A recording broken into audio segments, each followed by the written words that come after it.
The Middle East Eye website has published a report on the 100-day-old Indian blockade of Kashmir, the global silence on India's actions and the prohibition of communication with people there. India moved in Kashmir in August to abolish a state-like autonomy and impose a total blockade. The report pointed to the recent Indian-Saudi social, which did not address the Kashmiri issue, followed by a statement that stressed categorical rejection of interference in the internal affairs of the states. The website pointed out that the new course of relations between the kingdom and India were defined by energy and security interests only. While Muslims facing abuse around the world may not be expecting countries like Saudi Arabia, the United Arab Emirates, or even many other Arab countries to sympathize with them, the resounding silence of other Muslim majority countries is shocking, the report said.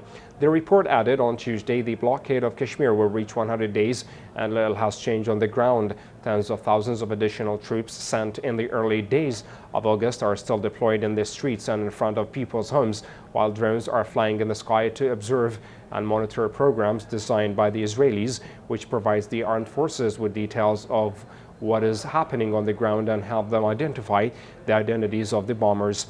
The report continued mentioning that the internet access was still cut off in Kashmir and that only landline and post-paid mobile lines were allowed to operate. Foreign journalists were still barred from visiting the area and opposition leaders were prohibited from visiting. The report pointed out that the Kashmiris do not forget that their suffering is only one of a number of fierce and painstaking campaigns motivated by political reasons waged by the opponents of Islam against Muslims around the world and is often the driver of the phenomenon of the so-called Islamophobia.